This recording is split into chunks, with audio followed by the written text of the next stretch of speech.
Machou pour un combat du tournoi UU.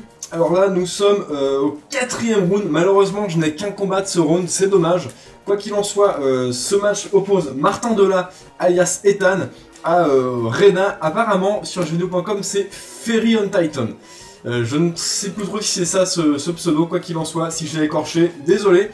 Reda contre Ethan, c'est parti. Donc Reda, sa team se compose de Motis Mafour, Fortress, Signabraz, Noctali, Flagados et enfin Staros, donc une team balancée. Il y a quand même du swap avec Motisma, Signabraz, Staros et Flagados c'est entre les deux. Et on a du défensif avec Noctali, Fortress et également Flagados, voilà. Du côté d'Ethan, on a déjà vu sa team, on sait qu'elle est sans pitié.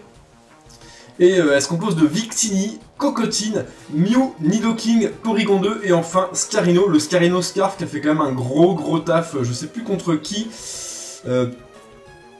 J'ai peur de dire des conneries, quoi qu'il en soit, ça fait du gros taf avec close combat plus impudence. Ça peut être dévastateur. Porygon 2 qui est là pour encaisser tout avec les Volirock. Et Victini qui est très puissant mais qu'on n'a pas vraiment vu à l'œuvre encore. On va lancer le match sans plus attendre. On ferme la porte. Nickel. C'est parti. Alors, Reda veut se battre. Ouf, le match dure 58 tours. Ouais. C'est parti pour une vidéo assez longue, les amis. Victini versus Staros. Victini est rappelé tout de suite par Ethan et c'est Mew qui est envoyé. Donc, bon, ça m'étonne pas que ce soit long vu la fin du dernier match d'Ethan à base d'atterrissage. Là, c'était vraiment relou. Quoi qu'il en soit, on aura sûrement une bonne phase de stall dans ce match. C'est parti donc. Ébullition de la part de ce Staros, ça fait assez mal. Piège de rock du Mew, donc nous avons bien vu que son Mew est là pour placer les pièges de rock. Les restes. Ce Staros il tape assez fort, hein. Il est sûrement lunette choix, hein, je sais pas. J'ai l'impression que ses dégâts sont quand même assez hallucinants. Voilà, atterrissage, c'est parti. Le Mew récupère pas mal de ses PV. Là, le Staros maintenant peut plus se permettre de vraiment rester pour essayer d'avoir ce Mew au coup critique, c'est un peu dangereux. Donc on switch, on envoie Fortress. Et du côté d'Ethan, encore atterrissage, donc vraiment, Ethan joue vraiment pas du tout risqué. Beaucoup d'atterrissage, de soins, de play assez safe. Feu follet sur ce Fortress. Donc Fortress qui est maintenant brûlé. Pic toxique, c'est toujours ça de prix. Alors je pense que c'est également ce Mew qui possède anti-brume hein, dans la team de Ethan. Feu follet en s'attendant à un switch. Ça ne fonctionne pas puisque Reda décide de rester et lancer piège de rock pour avoir le plus possible de Triazard voilà, anti-brume de la part de ce Mew. Donc anti-brume, piège de rock, atterrissage et feu follet. Donc aucune attaque physique, hein. Aucune attaque, enfin attaque offensive, voilà. Donc c'est pour ça que c'était long sur le dernier match. Hein. Mew il s'est retrouvé tout seul, donc il a dû faire avec. Fortress est retiré et Motisma est envoyé sur ce Mew qui décide de rester, hein, qui replace ses pièges de rock derrière l'anti-brume. Le but étant d'avoir seulement ses Triazard en jeu. Et Nidoking est envoyé face à ce Motisma en s'attendant probablement au change éclair. Et c'est Balombre qui est lancé. Alors j'aime beaucoup Balombre sur Motisma Four. Voilà, ça fait quand même très mal. Voilà, Nidoking est rappelé direct. Alors là je pense que ça va être le Porygon 2. Voilà, Porygon 2 arrive en jeu. Pour encaisser une deuxième Balombre. Nidoking a quand même pris des bons dégâts. En plus, il y a aussi une rangée de picots. Que le Fortress a réussi à placer après l'anti-brume car il était plus lent que Mew. Motisma est rappelé. Et Fortress est envoyé contre ce Porygon 2. Donc Fortress qui prend sur les pièges de rock. Ah, la baie citrus apparemment. Je vois beaucoup de baies citrus décidément en ce moment. Toxique qui échoue, bien. De toute façon ça n'aurait pas fonctionné même si Fortress n'était pas brûlé puisqu'il est type acier. Tonnerre, alors là par contre ça va faire quelques dégâts puisque Fortress a pas une défense spéciale ouf, cependant je trouve que ça fait pas des masses non plus, c'est pas mal. Pic toxique. Le problème c'est que le Mew va toujours pouvoir venir et faire anti-brume mais c'est vraiment chiant. Voilà, là ça va être du posage de Mew. Voilà. Posage de Mew. Et on va pouvoir faire tranquillou anti-brume. Ah, Mew se prend quand même le poison plus explosion. Ah, ça c'est pas mal, c'est une bonne opportunité à prendre. Bon, il est brûlé, hein. Le Fortress est brûlé donc ça fait pas beaucoup de dégâts. Mais là, va falloir tuer ce Mew très vite avant qu'il fasse anti-brume. J'ai pas fait attention s'il était empoisonné gravement. Je pense qu'il est empoisonné seulement de manière neutre. Je ne suis pas sûr, j'ai pas fait attention, nous allons voir plus tard. De toute façon, les pics vont sûrement partir. Voilà, Motisma, anti-brume de la part de ce Mew, qui est plus rapide que ce Motisma, donc je pense que le Motisma est lunette. Hein. Parce que s'il était Scarf, il aurait tapé largement avant ce Mew. Plus de pic toxique, plus rien. Surchauffe, pourquoi pas Balombre. Bim. Et coup critique. Bah, grosse patate dans ce Mew. Donc Mew est décédé. Dommage que Fortress soit mort. Du coup, les entrées Hazard vont plus pouvoir être posées. Motisma est retiré. Hein, parce qu'avec Surchauffe, son attaque spéciale a été divisée par 2. Et Flagado s'est envoyé coup victoire. Oui, oui, oui. Alors voilà, Victini, il est un peu fait pour faire cette attaque. Bon, Flagado s'encaisse quand même très très bien. Vitesse baisse, défense spéciale baisse. Donc là, c'est le moment de rappeler Victini, je pense, Ethan. Ou alors c'est le moment de le tuer pour Flagados. Hein. Bon, Victini est en effet rappelé et Cocotine prend sa place au combat. Plénitude de la part de Flagados. J'aime beaucoup le set Plénitude de Flagados. Hein. Je le trouve très efficace. C'est un Pokémon qui est très bulky en défense et qui compense sa faible défense spéciale par les plénitudes et qui après peut même passer à travers les éponges P grâce à Choc Psy. Alors je sais pas si ce Flagados dispose de Choc Psy, nous allons voir. Victini est renvoyé. Et voilà, Choc Psy. Donc il y a bien du Choc Psy de ce Flagados, ça fait pas grand chose sur Victini malheureusement. Dommage, Ébullition aurait été pas mal. Flagados est retiré, je pense que Victini... Ah oui, il a aussi une attaque électrique ce Victini, effectivement. Motisma est envoyé.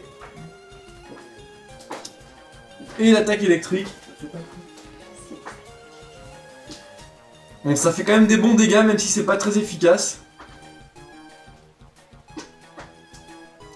Cocotine est envoyé du côté d'Ethan. T'aurais pu les retirer dans l'entrée. Tour magique, donc là Cocotine est bloquée. Cocotine elle est lunette choix. Bon, c'est pas trop catastrophique parce que pouvoir lunaire est comme une bonne attaque fait, ça va pouvoir faire des bons dégâts avec la lunette choix. Maintenant, il est quand même bloqué ce Cocotine, il peut plus faire de move défensif et il prend quand même cher sur ce tonnerre coup critique. Vœu, donc là bloqué sur Vœu. Motisma lui n'est plus bloqué par contre.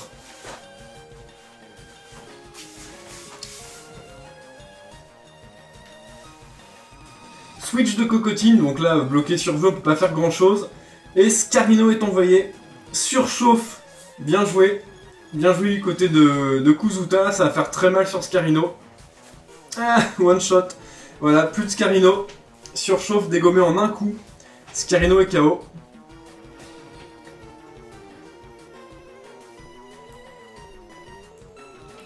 Et Motisma profite des restes, tranquillou. Donc là, très bien joué de la part de Kuzuta. Par contre,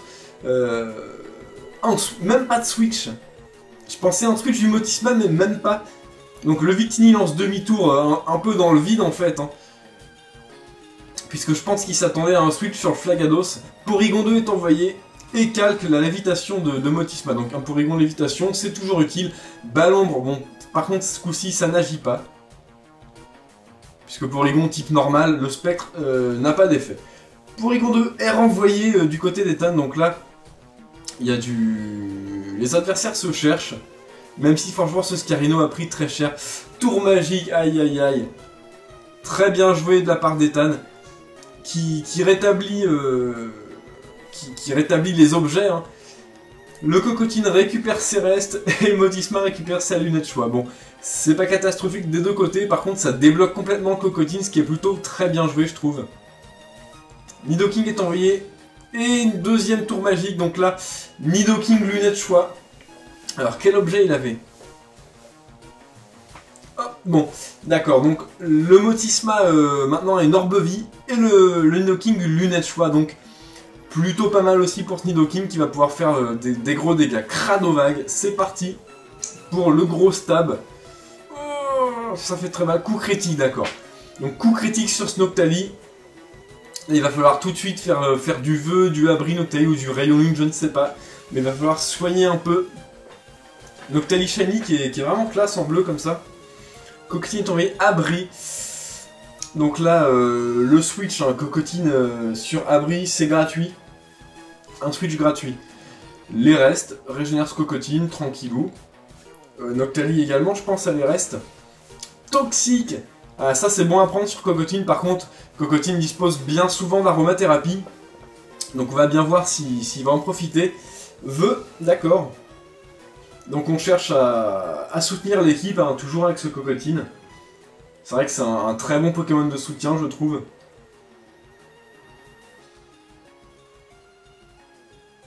Les restes. Le poison. Donc là, bon, ça dépend si ce Cocotine a aromathérapie. Vœu du côté de Noctali pour se soigner. Donc là, 2 Wisher. C'est peut-être pour ça que le match est assez long. Voilà, aromathérapie qui va soigner ce Cocotine.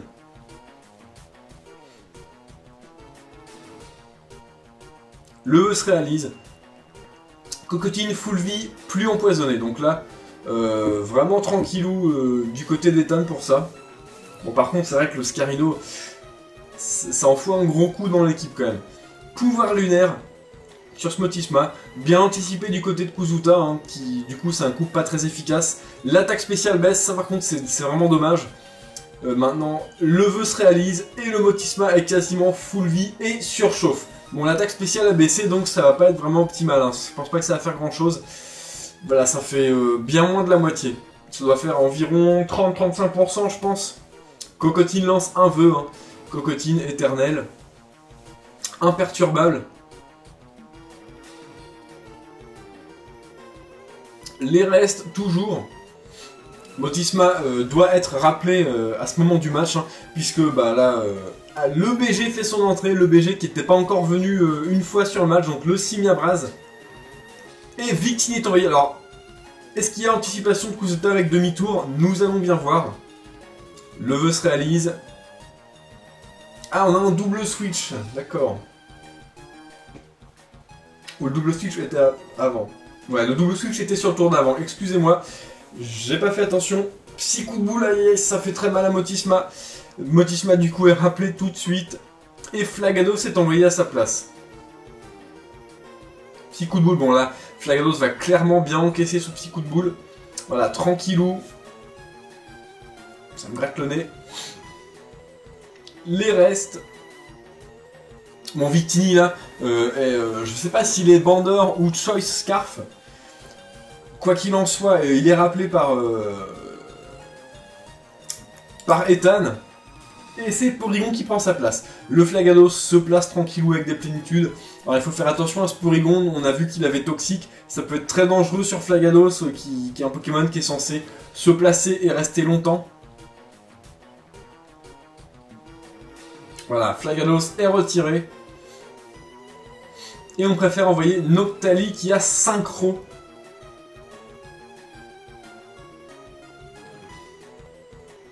Alors le toxique. Ah, ça c'est très bien joué. C'est très bien joué du côté de Kuzuta. Il y a vraiment des bons plays hein, des deux côtés là, honnêtement.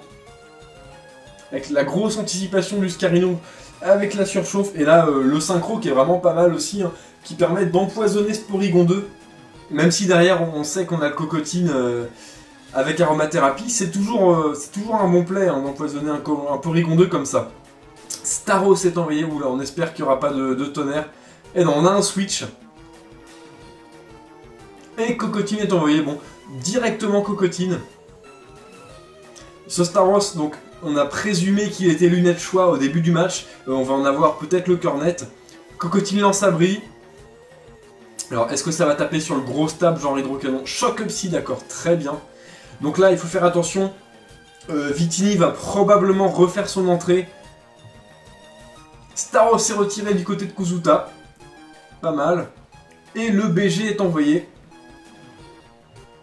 Cocotine est switché également. Et c'est sûrement Victini qui va venir. Voilà, Victini vient se caler. S'attendant au Shock Up Psy, cependant, il y a le Simiabraz. Le BG est retiré, donc probablement la peur du Victini Scarf. Et Flagados est renvoyé. Alors on espère qu'il n'y aura pas un demi-tour. Voilà, demi-tour. Ça va faire assez mal à Flagados. Voilà, ça fait quand même des bons dégâts. Maintenant, on sait que Flagados a Régé Force, donc rien de très gênant. Et Nidoking prend sa place. Nidoking qui a l'accès à l'attaque tonnerre, donc qui peut faire très mal à Flagados. Et à Staros également, il faut faire vraiment attention. Là, il a la lunette Schwarz Nidoking, donc il va être quand même très violent. Noctali est envoyé. Shiny, très, très joli. Cradovag. Oh, il y a un deuxième coup critique sur la Cradovag. Je crois que ça va suffire à tuer ce Noctali, même s'il y a les restes. Il y a quand même les dégâts du poison qui vont infliger un peu plus, à mon avis. Ah non, il n'est pas mort, mais Nidoking va être forcément plus rapide. Et Noctali mort sur Cradovag. Bon. Ah là, c'est dommage. Dommage pour ce coup critique. Noctali est décédé. Ça fait quand même... c'est chaud, parce que c'est quand même l'éponge spéciale du côté de Kuzuta. Simiabraz est envoyé et Porygon 2 va venir tenter de le tanker. Hein, on espère que ça va être un gros close combat qui va faire très mal, ce serait cool. Point de feu, d'accord. Voyons le dégât que ça fait. Ah, ça fait quand même pas grand chose. Orbe vie ce Simiabraz. Donc si le Victini est Scarf, il ne dépassera pas. Hein. Alors Porygon 2 est rappelé. Et Victini est envoyé. Alors là on s'attend. Et il résiste déjà au feu et au combat. Ah par contre, point éclair, pas mal, bien anticipé, coup critique, l'orbe de vie inflige quelques dégâts à ce Simiabraz, encore un point éclair, donc ce Victini est bandeur je pense, je ne sais pas combien de vitesse a Victini en tout cas, il a pris bien cher quand même, petit coup de boule ça va tuer voilà, Simiabraz est KO. Alors je suis en train de regarder la vitesse de Victini sur mon ordinateur. 328, donc une base stat de 100. Il a une base stat de 100 partout en fait, d'accord. Ouais, c'est très fort quand même. Hein. Donc Victini tue ce Simiabraz. Cocotine contre Staros maintenant. Ébullition, ouh, ça fait mal, plus brûlure. Très bien, très bien. Ah, le Staros est plus rapide que Cocotine, est plus rapide également que Victini, je pense. Il y a moyen qu'il fasse très mal. Ouh, aromathérapie. Ah. Donc le Cocotine ne mord pas parce qu'il s'est soigné sa brûlure à l'instant avec aromathérapie. Par contre, le Staros va pouvoir le finir avec une ébullition. Donc, est-ce que ça vaut la peine de garder Cocotine? Je ne pense pas. Je pense qu'on va avoir le droit à un petit sacrifice. Voilà. Cocotine est laissé pour mort sur le champ de bataille. Adieu. Et Porygon 2 est appelé. Donc là, Porygon 2, c'est un vrai problème. C'est un vrai problème dans ces matchs-là, parce qu'il est vraiment tellement résistant. Ébullition, ça fait des bons dégâts, mais c'est pas suffisant. Voilà, soin. La technique préférée de Ethan, hein, atterrissage, soin. On mise sur les Pokémon qui peuvent se soigner, donc qui ont un steering power assez hallucinant. Voilà, tonnerre. Alors là, faut faire vraiment attention, faut pas que Staros meure. Si Staros meurt, on peut pas tuer Victini. Ah, paralysé, voilà. On va plus pouvoir tuer Victini. Là, cette paralysie, elle est vraiment cruciale. Motisma est envoyé. Bon, il va encaisser le tonnerre. Par contre, il a l'orbe vie, donc... Là, je pense que ça va péter. Surchauffe. Nidoking est envoyé. Bon, bah, en sacrifice hein, sur la surchauffe, je pense. Voilà, surchauffe. Ah, et en plus, elle rate. Et Nidoking peut tuer ce Motisma. Ah là, pas de chance. Pour le coup, vraiment pas de chance. Hein. Là, le para-axe sur le tonnerre, plus la surchauffe qui loupe. Hein. Là, c'est vraiment pas de chance du tout. Ah oui, c'est vrai, Staros a Médic Nature, d'accord. Donc, il a réussi à se soigner de sa paralysie. Donc, c'est pas fini. C'est pas encore fini. Hein. Effectivement, j'avais complètement oublié que Staros avait Médic Nature. Très bon talent. Porygon 2 est envoyé. Alors là...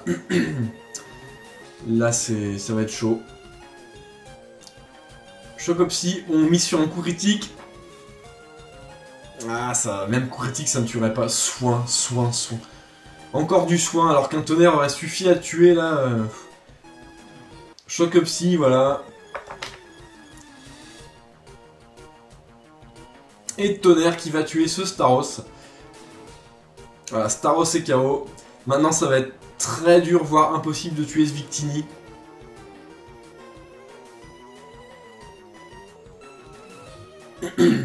Bon, le Porygon, intuable, hein. Soin. Et des fois, il fait soin aussi. Le Flagados se cale, essaye de se placer avec plénitude. De toute façon, il n'y a plus grand chose à faire, c'est le dernier Pokémon.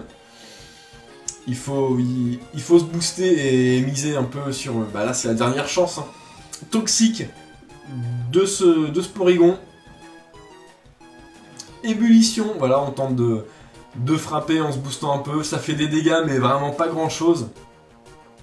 Flagados qui est quand même très bulky, mais bon, voilà. Le match s'arrête là-dessus. Ethan le remporte. Bien joué à toi, Ethan. Reda, bien joué à toi également. Des très bonnes anticipations de ta part, Reda, j'ai trouvé. C'était un beau match à voir. Maintenant, voilà, hein, très bien. Ethan continue, Reda s'arrête là. Jouez les Pokémon que vous aimez et amusez-vous bien. Salut à tous!